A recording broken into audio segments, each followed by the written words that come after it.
Today on the Clean Power Hour, 3 Tesla battery factories could bring the US grid to 80% wind and solar in a single decade. Space-based solar is going to be huge. The world's newest supermajors are renewables companies, and 206 gigawatts of global solar in 2022? I think so. Welcome to the Clean Power Hour. I'm Tim Montague, your co-host. So good to see you. John Weaver, my co-host and commercial solar guy. Welcome to the show. Timothy, how do you do, sir? How's your Thanksgiving? And I hear you put some solar panels on your vehicle. You're going in deep. You're going in the deep end, Tim. Is everything okay? You're going to disappear? Going to South America? I finally can call her the solar coaster legitimately because she now has 800 watts of rooftop solar to pair with my battery system, and I've got 300 amp hours of batteries. Now I can operate off grid truly, hopefully indefinitely, but we'll see. Got to have sunlight, of course. So, yep, the solar coaster is going to be rolling this winter. How was your Thanksgiving? My Thanksgiving was nice. Very small gathering. Very safe. We drank a lot of wine. We hung out. I think we needed to because the same 4 people were in a house for 5 days together, just them and nobody else. And so, there was a lot of card games. We played Pounce. It's group solitaire with some aggressiveness to it. So there you go. So Pounce, if you ever want to know how to play Pounce, that's a cool game with some family. Gets your heart rate going for a card game. Let's just put it that way. And it was nice. It was very nice. So your battery. So this system you got on. So you have we were chatting. You have 4 modules. They're 200 watts each and 24 volts. Your battery system 300 amps. You said you were wiring the modules at 48 volts. Is your battery system at 48 volts as well? No, the battery's a 12-volt system, 300 amp hours. Okay, perfect. And for some reason in the mobile world, they like to talk amp hours with batteries instead of kilowatt hours. But it's just a different way of looking at it. And yeah, it's really easy. Once you fiddle with those numbers, you learn how to flip-flop them between 12, 24, 48 volts, watt hours, amp hours real quick. So have you got a nice spreadsheet with all the different hardware in your van that you're running? Because this is fundamentally, for anybody that's listening, if you ever want to build a solar van, you really need to know your individual components and what your draw is going to be. And you can buy hardware specifically at 12 and 24 volts just for these applications. So refrigerators, air conditioners, any little gear that you want, you can find at 12 and 24 volts and fit within these. Is your hardware all DC powered? Well, the RV has both 110 and 12-volt systems, right? So they're designed to be plugged into shore power or to have an inverter running so you can run your microwave or your hair dryer. Most of the nuts and bolts of the RV run on 12 volts. So the lights, the water pump. You just plug your solar system and its gear into pre-existing RV hardware? Yes. Well, the solar, which isn't fully wired yet, will wire into a charge controller that charges the 12-volt battery system. So it's really about charging the 12-volt battery system, and then the battery plugs into an inverter and into the 12-volt system of the RV. So then you get 110 or 12 volt out of the battery system. And that inverter, is it default in the van, or did you have to add that, or are you adding it as part of your work? Had to add the inverter. I have a 2000 watt inverter installed, and it's not a true sine wave inverter. It's a cheap inverter. I wanted to go cheap. I call it the Petri dish. And so, but it's adding up now. $2,500 of batteries. Now I've got about $1,000 of solar equipment. And so now my energy storage and solar system is worth more than the RV itself. But that's okay. That's okay. Yes. It makes the vehicle expedition worthy, and I can go and boondock, as they say in the trade, and be off grid or dry camping. That's pretty cool. So you're not only are you selling it commercially, large scale, which is like that solar project behind you, what your company does, giant projects, rooftop. Um, Not only do you talk it in the shows, you also experiment on yourself by living it. So you are a true dyed in the wool solar maniac, and that's neat. That's pretty cool. Yeah, yeah. So it's actually the combination, right, of having an EV and a solar RV that really makes me part of the tribe, I think. And the question is, how do I make that package into a more complete package? I think that is probably going to be a Cybertruck and a towable, camping trailer. So there's a transformation that is yet to come in Mhm. my life, but this is the phase one, and it's a good package. I really like my Model Y.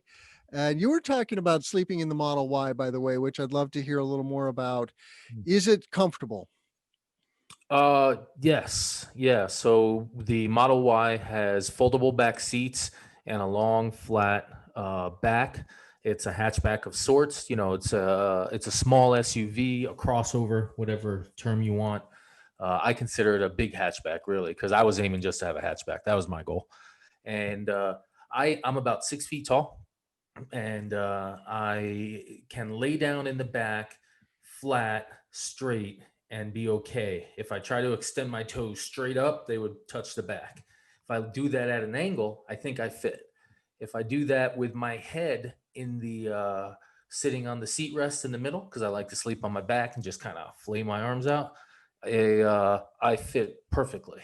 And if it's chilly at all, I'm okay with it because I have a 15-degree bag that keeps me quite warm in most anything.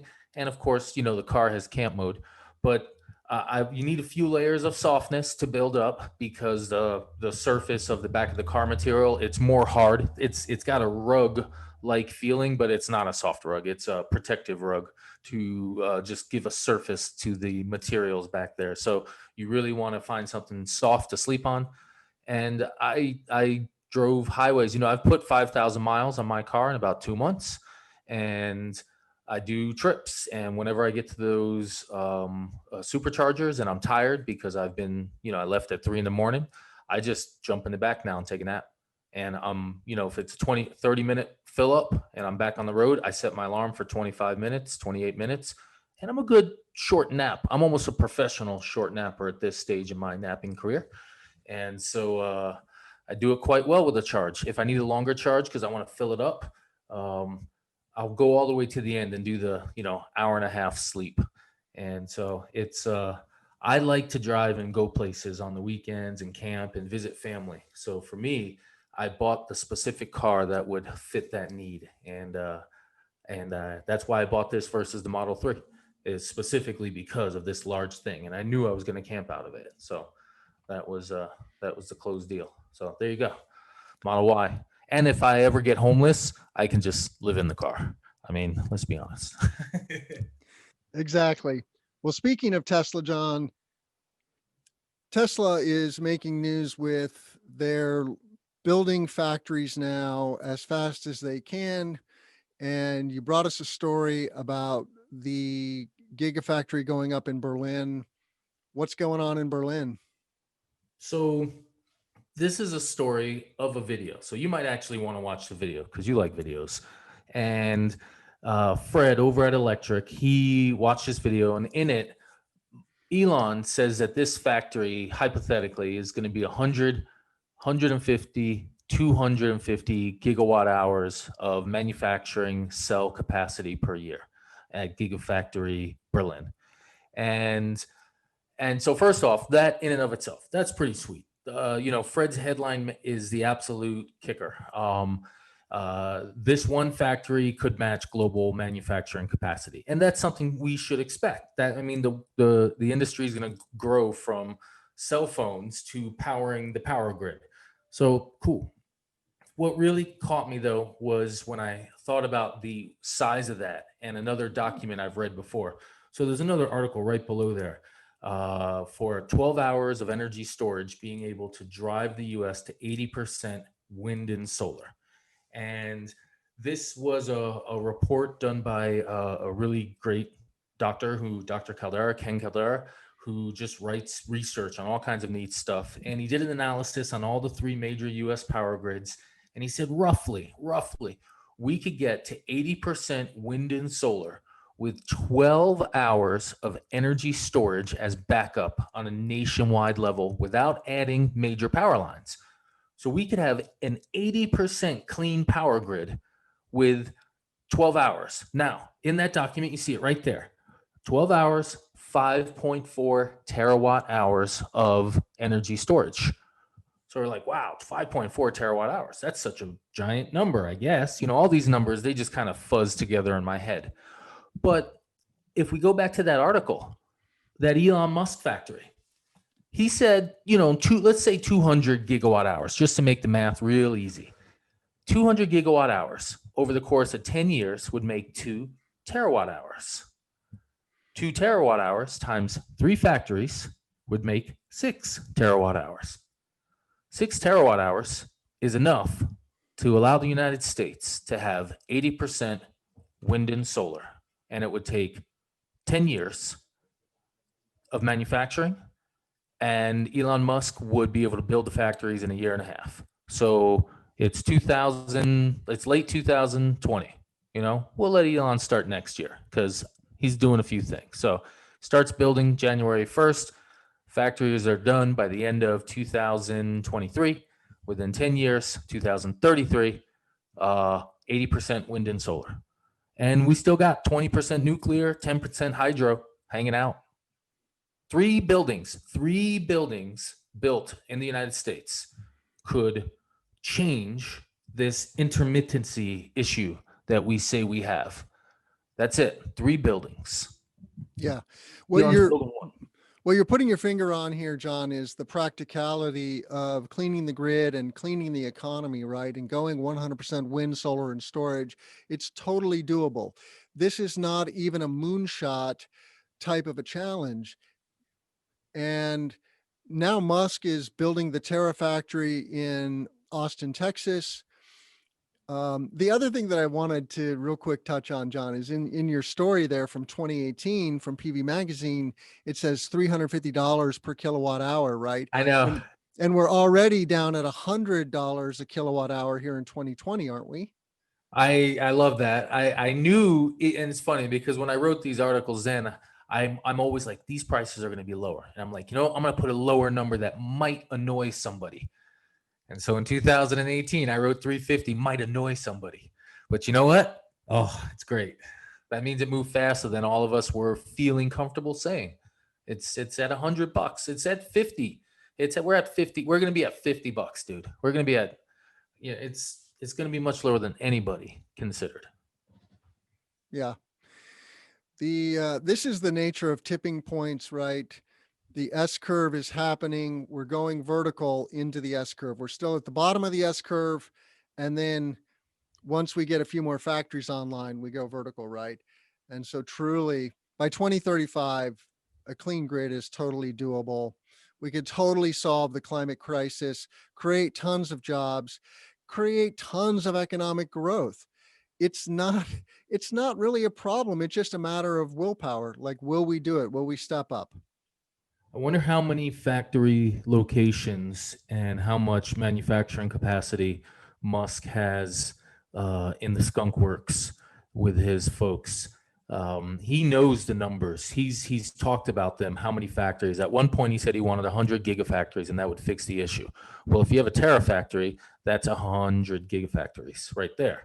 Now he's going to have maybe one in Austin. Maybe he's going to have one on each continent. I know I've heard these talks. I'm just wondering what because there's going to be a max capacity of this industry soon in the 2030s, middle 2030s. So Tim, that's when the growth ends, Tim. Middle 2030s is when everything starts to flatten out, maybe earlier.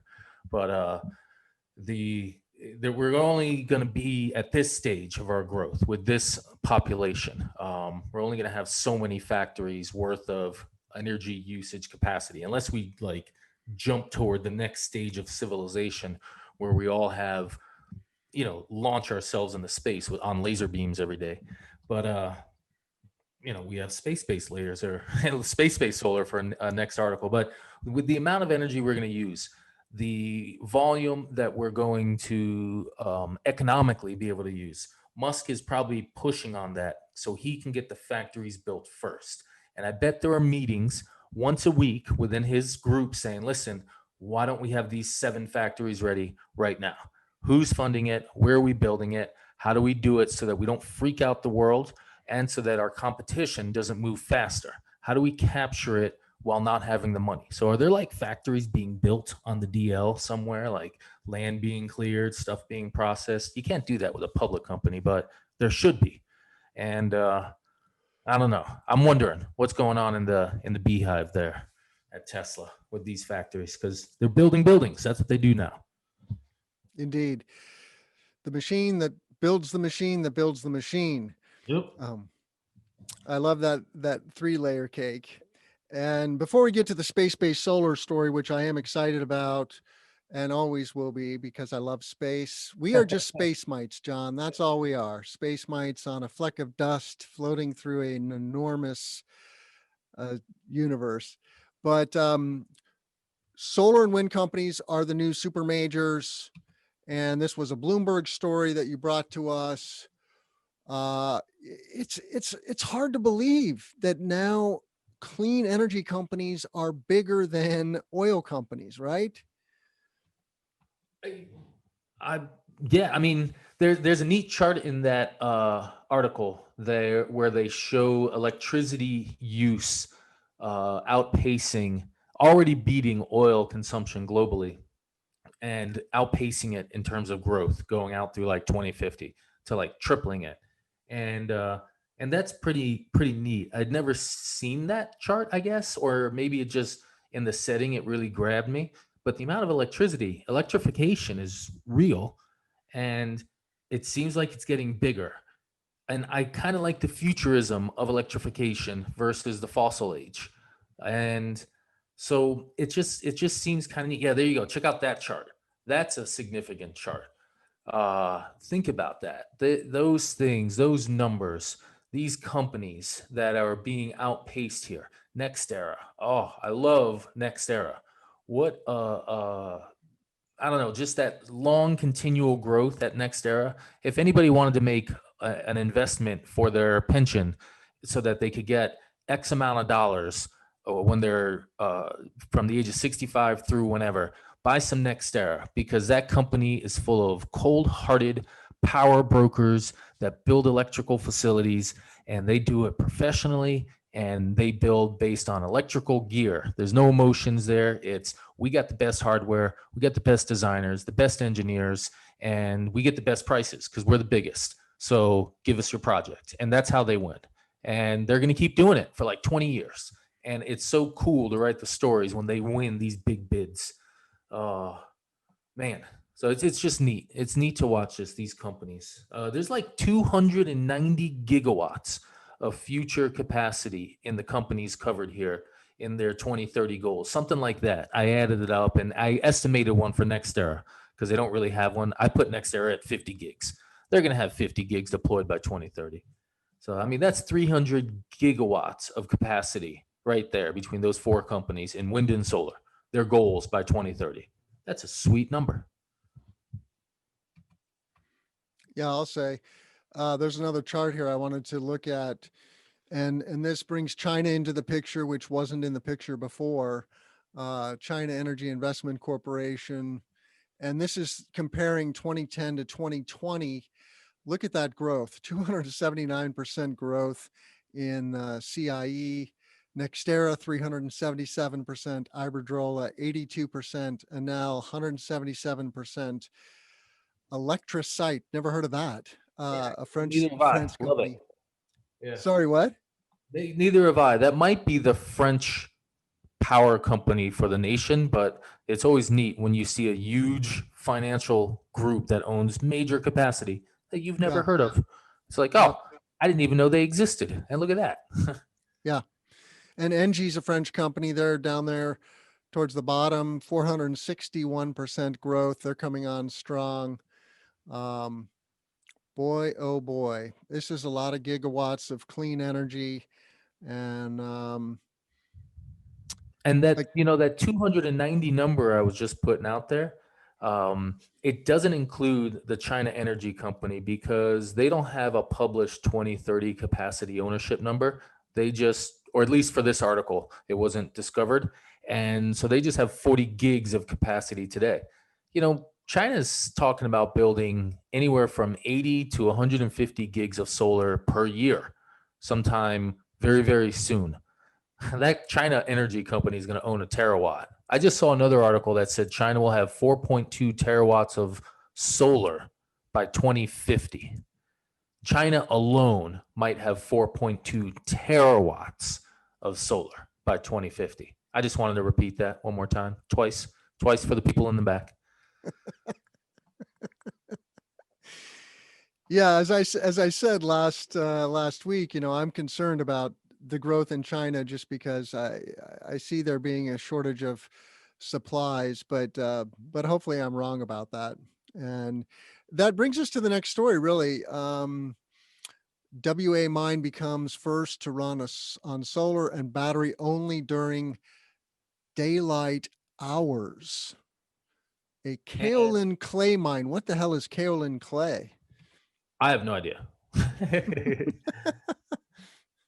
I I I have a civil engineer who's my business partner, and I allow him to sound smart when we do that work, and I do my best to keep up with him.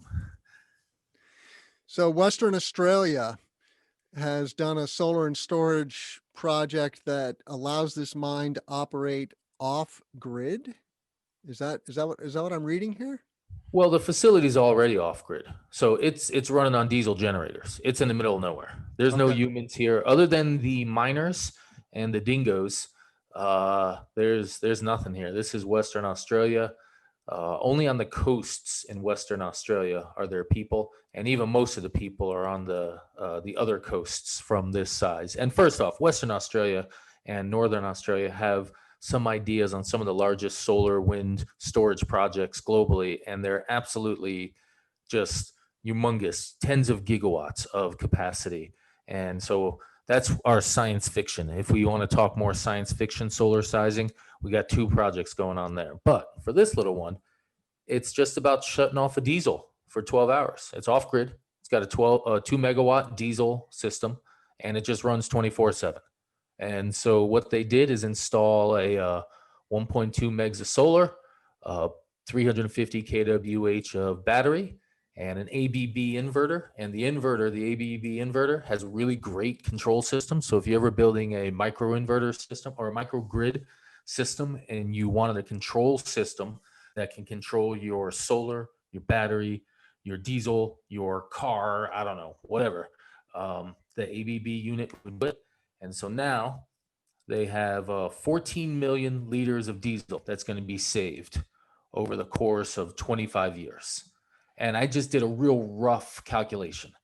That's 1,500 liters a day. I looked up the Australian price per liter, $1.17, 655,000 of diesel savings per year plus delivery, so 20% more. So that's like 800 G's a year for a 1.2 megawatt solar system and 350 kWh. So let's say 800,000 a year. We're just doing some real rough math for the listeners. 800 grand a year in solar in diesel savings. Now 1.2 megs of solar in the Australian market, that's 1.2 million bucks. It's $1 a watt out there. 350 kWh, multiply that by, let's just say 350. So that's 35 times 35. That's like $1 million. That's 2.2. Let's go 2.5 million for everything all in. I think that's even high. 800 a year. That's 4-year payback, 3-year payback. And it's even better than that. It's really a 2.5 to 3-year payback. Tax incentives, maybe it's lower. So Does Australia have an ITC like we do? No, they have really expensive electricity. Uh-huh. There's no tax incentive I've ever heard of. They do have occasional programs put on by the regional governments where they'll give you a straight up incentive to install energy storage or solar or energy efficiency. It's a very active market. It might be one of the leading markets in terms of solar experimentation. Their solar installed per person, watts per person, is like 30 times greater. They have like the same amount of solar as rooftop solar as the United States. And they're like 32 million people, 34 million people. So it's like, Yep. it's California equals US for rooftop solar. So they're aggressive. They have their electricity is like 30 cents per kilowatt hour, 25 cents per kilowatt everywhere. It's expensive. So it's just, they install a lot of solar.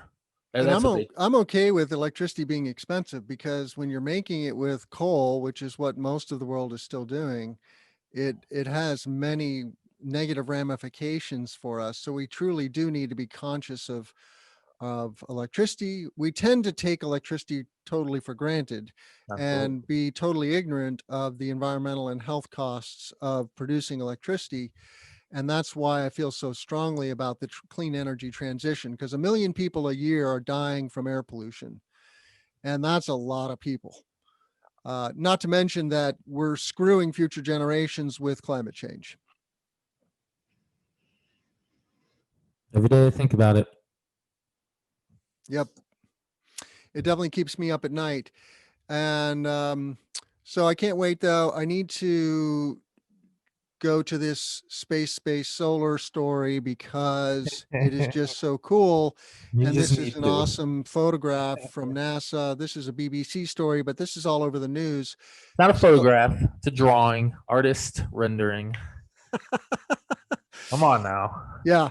So, this started with Konstantin Tsiolkovsky in the 1920s, a Russian scientist who sparked many writers to write about space-based solar. Did you know that? Did you know that, like, off the top of your head? Are you like a literature buff that knows about some cool science fiction history? It's many years ago that I was a sci-fi reader, but yeah, when I was a kid, I was geeking out on a lot of sci-fi. Nice. And the space-based solar is going to be a thing. It already, actually the first solar was space-based for the most part, right? Because it was so expensive. We powered satellites with it starting in the 1950s. Good point. Good point. And so it's only fitting that we come full circle and start to put solar power plants in space that are going to beam solar back to Earth or to the moon or to Mars and give us power for our infrastructure on Earth. The challenges are many, of course. You've got to make it cheaper to get stuff to space. Thank you, SpaceX. That's their mission, making it cheap to put stuff in space. And then evolving the technology. I want to thank you, John, for bringing the kerfless solar cell to me last week. If you just Google kerfless solar, you'll find the Clean Power Hour now, because there's not that much media that's covering the kerfless solar story. I mean, of course, other outlets are covering it, but I think that kind of technology where you're basically printing solar cells instead of going through the traditional crystalline solar chain, which is highly energy intensive and complicated. So there's got to be a better way to build solar cells, and then making them ultralight, creating basically solar sails, which is what that photo is. You can think of this as solar sails that you send them up, you expand the umbrella, and then you beam the power with, and you even see the beam here, right? You can see that microwave beam, nice curly Q looking thing, beaming back to Earth in microwaves. I feel bad for the birds that fly through that beam, because that's probably a cooker, but other than that challenge, it is a very potentially environmentally friendly and hugely powerful opportunity for humanity. It's funny when you started talking about space-based solar, and in my head, I'm just listening just to the different things. I'm like, wow, that's cool. And in my head, then you start talking about printing.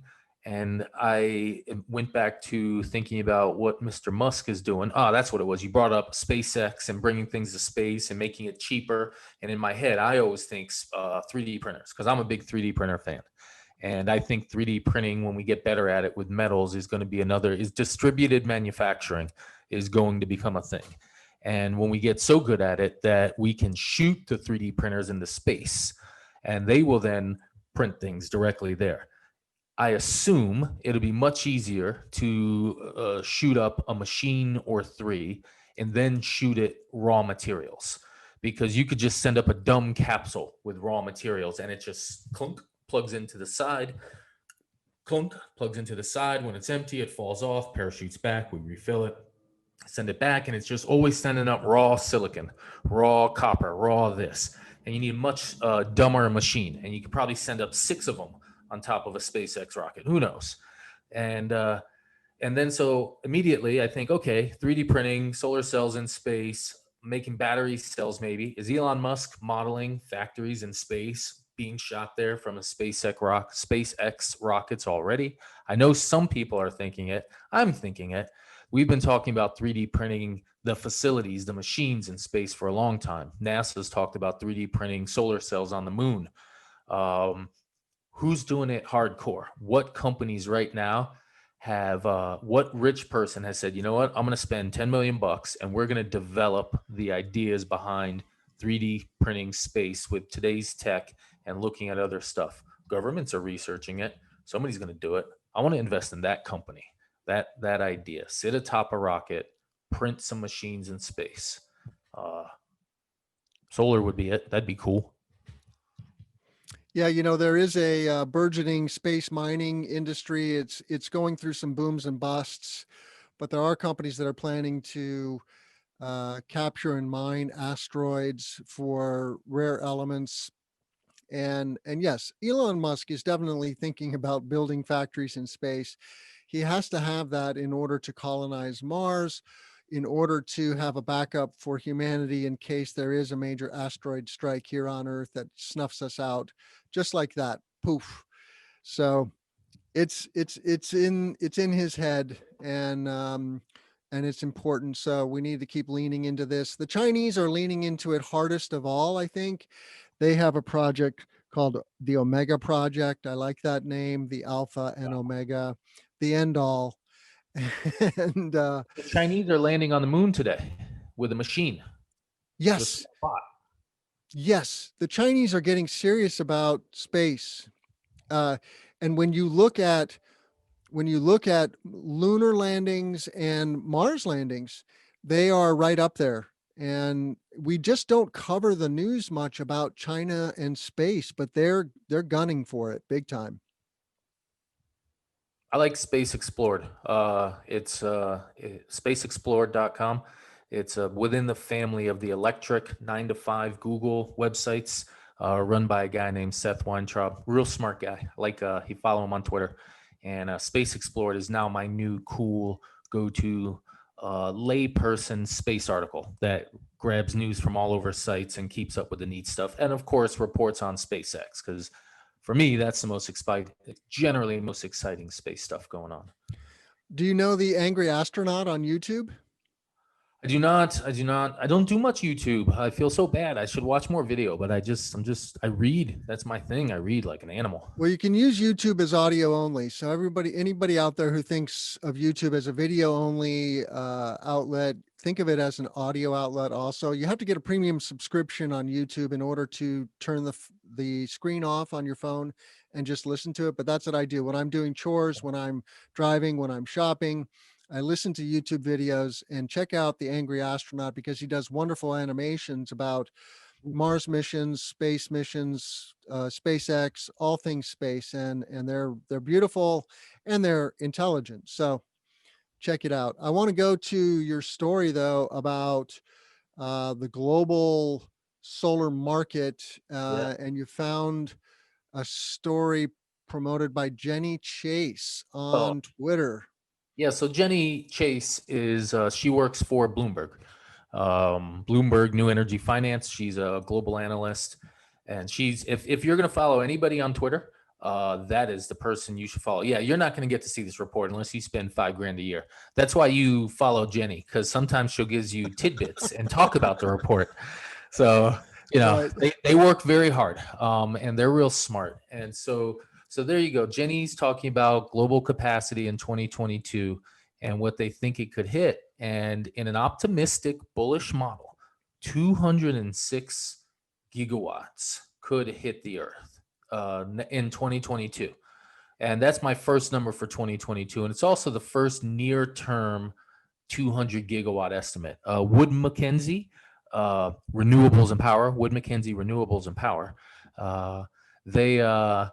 they're always a little on the conservative side with their with their estimations, projections. Projecting is so hard, but I love seeing an optimistic number because and I don't mind being disappointed if we only get 170 gigawatts, because that would be a sweet number. But 200, aim high, be optimistic. We're going to do like 120, 140 this year. That means we're going to grow. We're going to add 60 to 80 gigawatts globally. And right now, that's going to be like 50. That's like 40 to 50% growth off today's number. That's pretty sweet. That means there's going to be constant change, more factories, more pricing decreases. I saw one story suggest from last week that modules might get to 10 cents a watt at the end of next year because there's 250 gigawatts of manufacturing capacity of cells and wafers coming online, potentially in the right market conditions. So 10 cents a watt for solar panels. Yeah. That's a good number because they're more like 29 cents now, aren't they? Well, if you're buying direct on a shipping container level from China, you can spend 17 cents in the spot market. I see it. I watch the numbers. It is something I follow not closely, but I follow the people who follow it closely, and they put out little summaries once a week, and there's 3 different groups, and you can find panels at 16, 17. If you're this really hardcore, aggressive negotiator, I bet you could buy some panels at 15 cents a watt. We're talking shipping containers, so 200 kW. So you need, 200 grand. Well, and you got to buy multi megawatts to get down there. I mean, I've gotten some 5 megawatt quotes, and they were 26 to 30 cents, I think. Yeah, but you're buying in the United States. You're including the tariff. You're including the shipping. You're buying direct through a distributor. If you go to a manufacturer in China and they're a non-name brand company or the name brand, and you just walk up to their shipping dock and you say, "Hey, whose shipping container is that?" And they're like, "We haven't sold it yet." "Okay, I'll give you 300 G's or whatever the number is. I'll give you 15 cents. I bet you money you'll get shipping containers at 15 cents. Australia is the cheapest market in the world. And I hear people say, "Yeah, I got something at 17, 16, 15, because they don't have any import rules on modules. They just buy the product. And so China sells there a lot. And 10 cents next year. Tag our show. 10 cent solar. And let's see if that turns out to be BS. Has a nice ring to it. 10 cent solar. I like that. Well, agrivoltaics has a nice ring to it too, or dual use, as this article says. Farms will harvest food and the sun. And this is a story about a Massachusetts farmer who converted some of his land to a solar project. I was pleased to see, and this is right in your backyard, but apparently Massachusetts is a leader in agrivoltaics. I did not know this. Wow. Maybe we're at the front edge of it. If you notice in this article, and I read this before you found it, because technically you found this and posted it on the page, and I was real happy. And I might have posted it on the page when I originally read it. But if you notice, they don't actually talk in the article about the project. They talk about the concept of it and what they're going to do, but they don't really talk about how they tie together the solar and the food. Now, is it a behind the meter project? That's what I couldn't discern. No. This is going to be a community solar. I think this is Blue Sky that's going to own the facility. Yeah. And they have 4, 5, 6. They worked very closely with the state, with the SMART program. When the SMART program was put out, that's our solar program. And you get like 5, 6, 7 cents per kilowatt hour adder. if you do agrivoltaics. And so they're developing this, and I'm looking forward to the real reporting if they truly combine the solar and the food within the same footprint. If they figure out some sort of out where they can build the solar right next door to it, then I'm just like, boo. But if they actually do the real work and they put, some kind of panels, and the way the ruling looks is like you got to have like a row of panels and then a row of carrots and then a row of panels and then a row of whatever, and you got to have a truly integrated facility. And Blue Sky, they're awesome. And let me just make sure it's Blue Sky. I hope I'm not messing up their name.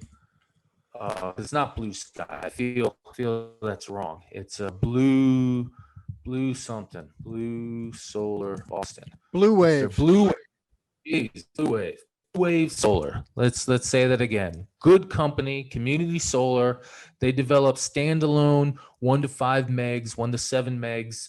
I'm always a little envious because they're always landing these beautiful projects around me, and so whatever. But if they do it together, we could be a leading group. We're not yet.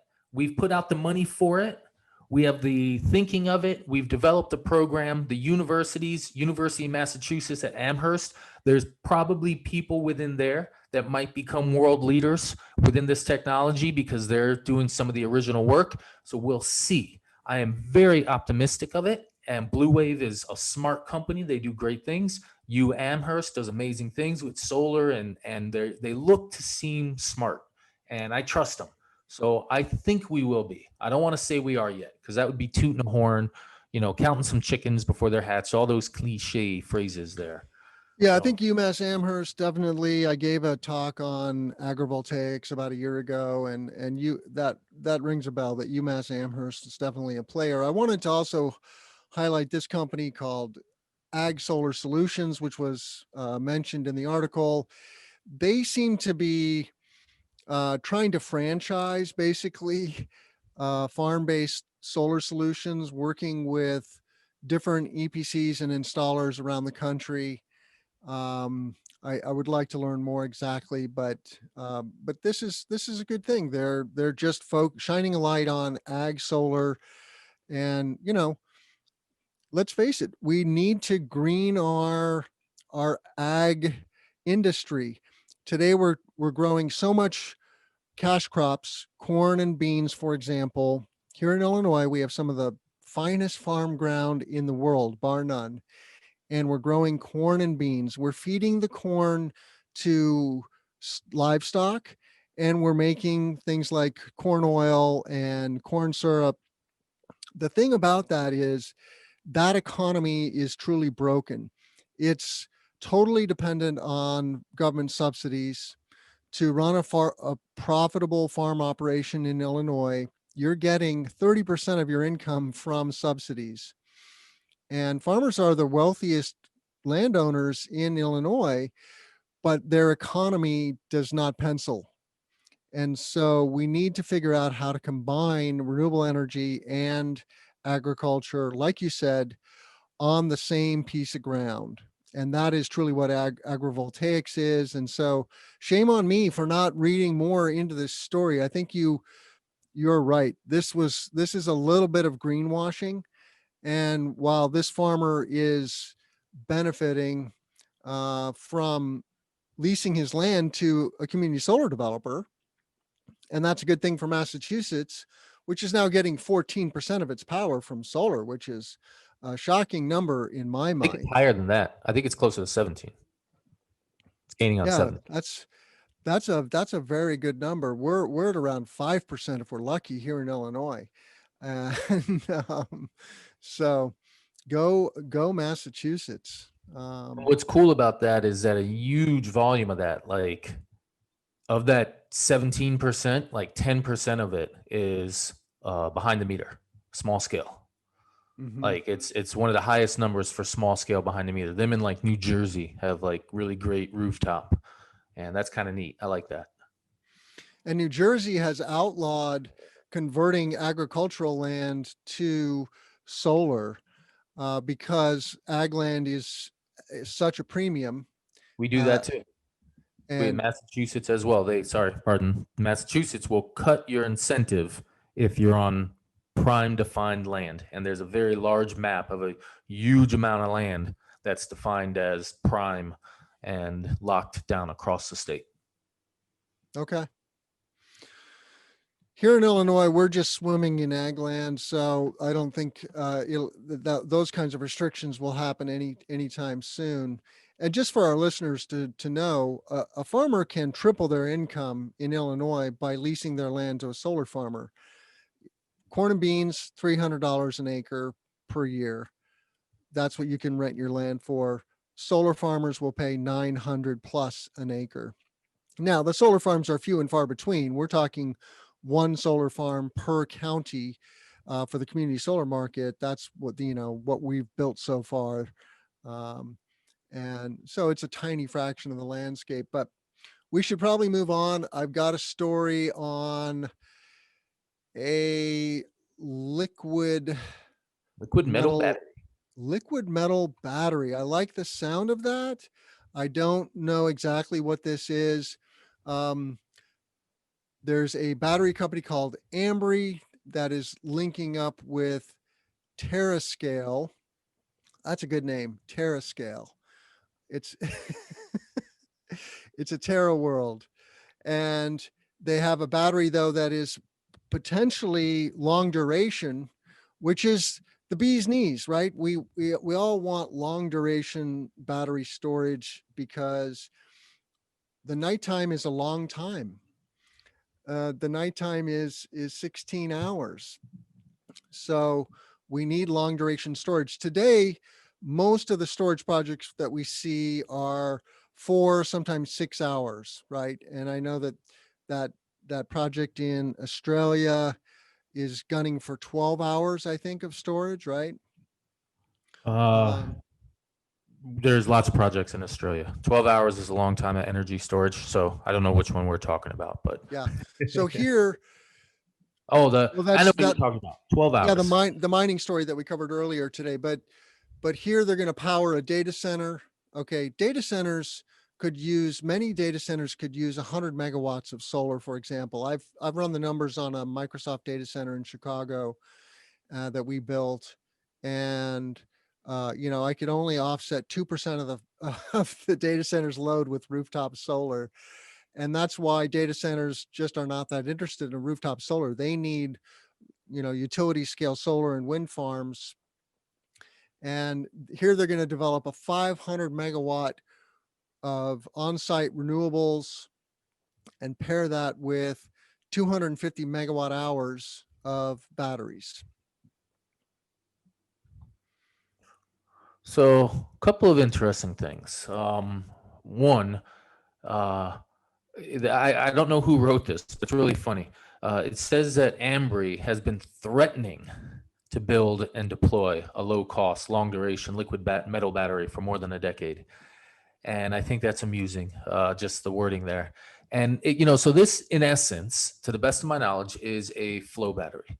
This is a battery that will have a solution, a liquid solution, in which they will put powdered metals into this solution, and then they'll do something to it that will make it pick up electrons.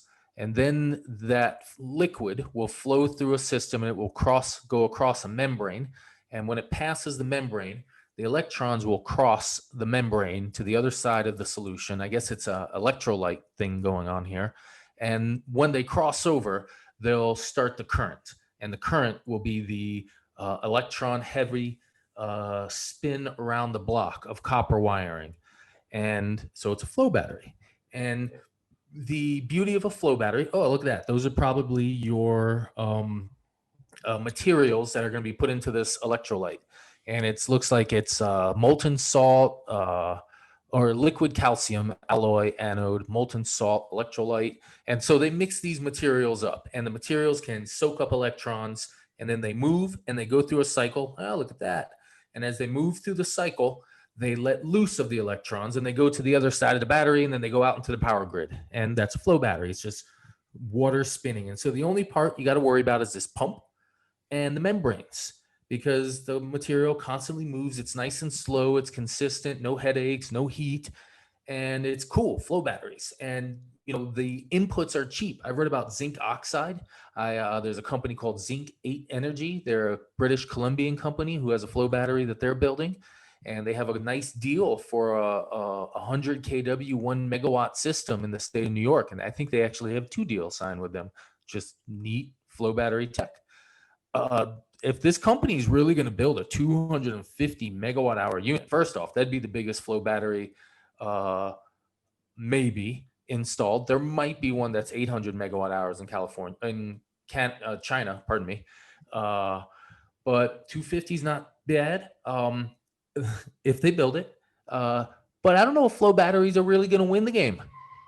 The whole argument for a flow battery is low degradation and low price and no fires. So the no fire thing, yeah, that's cool. Lithium ion is getting safer every day. The low price, lithium ion batteries, we saw the story last week, 2 weeks ago, that said Greenpeace said you could take all the car batteries and cover the world's demand of batteries for standalone stationary batteries. And I bet you those batteries reused are $30 per kilowatt hour. These flow battery people, they brag about 10 to $50 per kilowatt hour for 100-hour batteries. Well, lithium ion is going to be there. And lithium ion batteries can do other things and they react faster. So I love the concept of flow batteries. Oh, and degradation.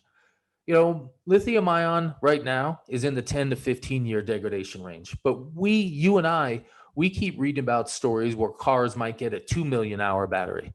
That means degradation in these lithium ion batteries might be at 95% after 20 years. You know what? If lithium ion keeps getting better the way it is because of its use with cars, I don't know if these flow batteries are going to matter. And so I'm not sold on them becoming big. I think they might be the Betamax. They might be the Betamax that gets whooped by VHS because of scale from cars and technical innovation that's just going to outpace them during the periods where they're useful. And then batteries might go away if we have a global power grid and space-based solar. We might not need batteries anymore because we have 24/7 constant flowing electricity. But I don't know. Flow batteries are sweet. They get a lot of money. Long-term storage is very emotionally satiating. I don't know if we're going to need it, but rock on, innovation people. Yep, I think it's good competition to see this, the flow technology coming into the market. As I mentioned in the pre-show, we are installing our first flow battery project in Chicago in 2021. And the customer did tons of due diligence on all different battery technologies and concluded that they wanted to do flow. So flow is definitely a thing. It is, it has some benefits. It has a lower fire risk than lithium based technology. Yep. It doesn't have any off gassing, and it doesn't use cobalt. Okay. Now Elon Musk has said that he's trying to go cobalt free as well, because there's problems with the cobalt industry. Well, most stationary batteries don't need cobalt. It's only the cars that need the cobalt for the higher density and the higher electricity movement. So yeah, they're going to start doing lithium iron phosphate in the lower end Teslas, I think starting in China.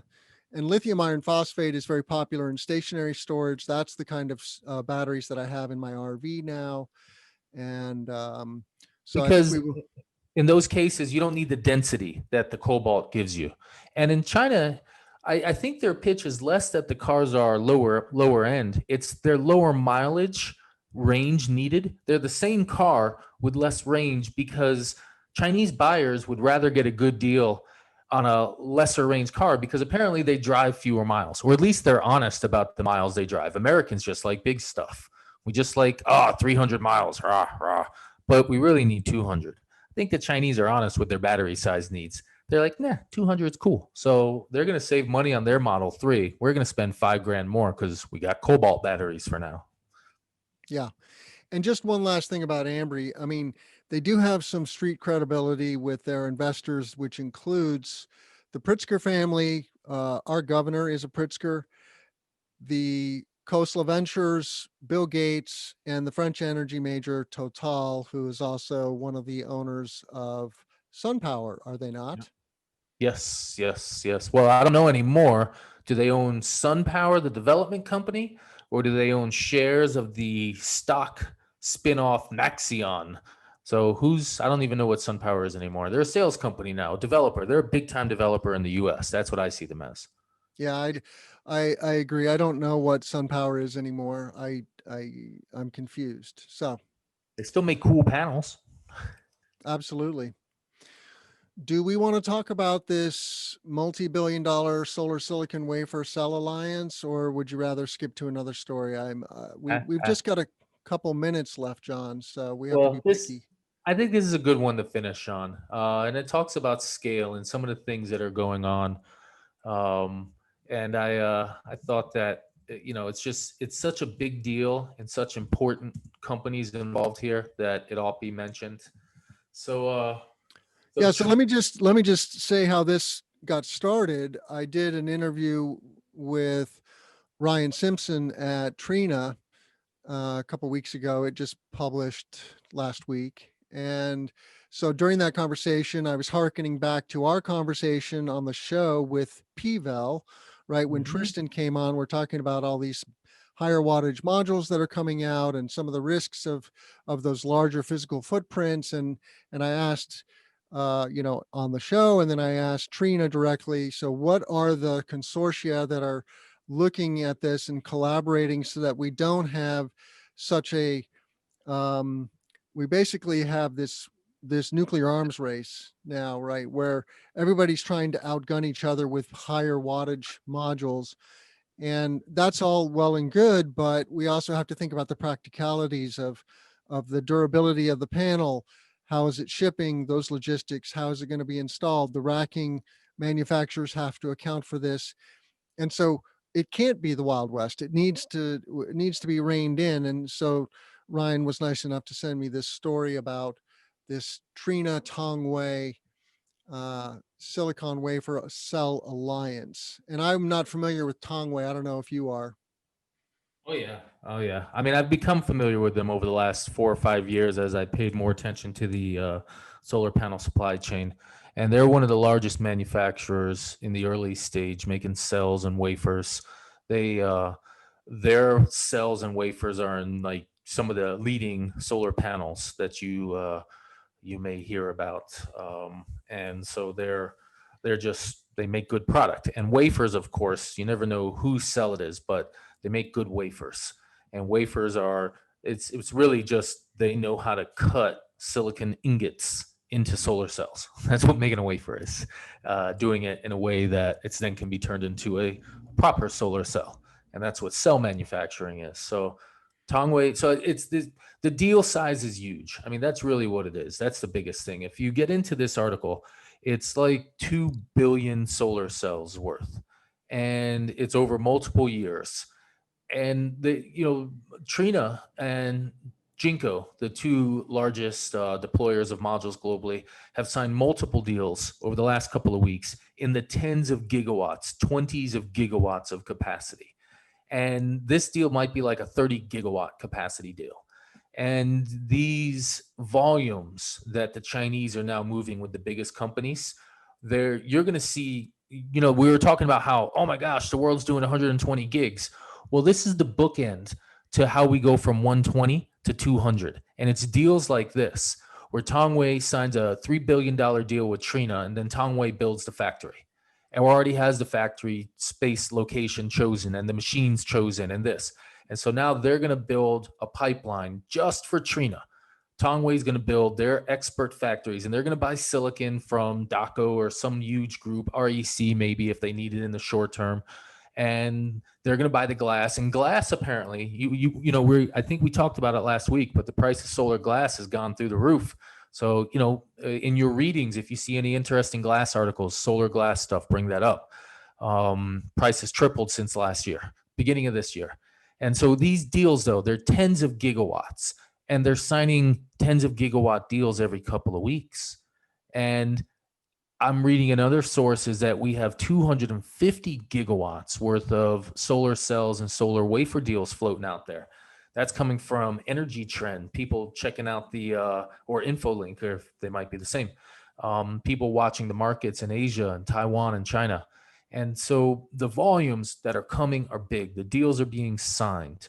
And the market makers, the Trina, the Jinko, the Tongwei, the Longji, they're aiming for 50 and 100 gigawatt company capacities as individual companies, because they're going to need to supply 100 gigawatts to the Chinese market alone, 150 alone. And they'll get 30 gigs each into the Chinese market, these three big companies, and they'll sell the rest to the rest of the world market.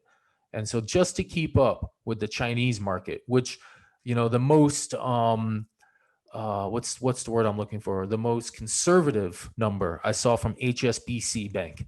They said China could be doing 75 gigs as soon as like a year or two.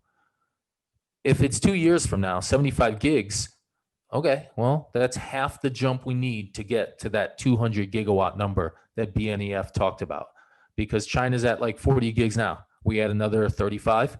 Our global 120, 140 number, it's at 165, 175. There we go. So it's very logical to be at 200 gigawatts, Timothy. 200 gigawatts is coming real soon.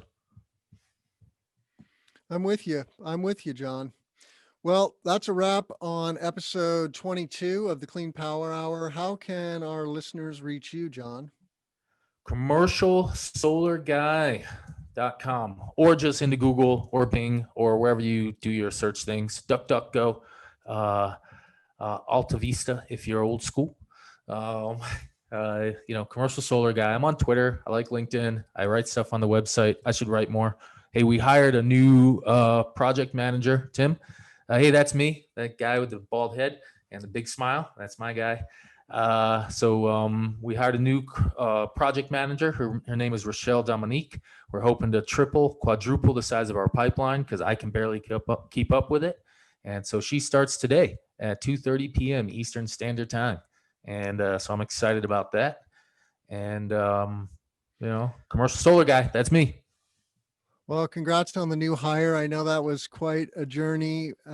It's not easy finding qualified professionals, and I know you were explicit about hiring a woman, so you succeeded in that, and I laud you for that explicitness. And big congratulations. You're sitting on a rocket engine, John. You're sitting on the Massachusetts solar market, which is one of the best markets in the country. So you're in the right place at the right time. Got to hold on. Got to be able to hold on to it, though. I don't want to fail at holding on to it. So, anyway, yeah. Clean Power Hour. There it is. Yep.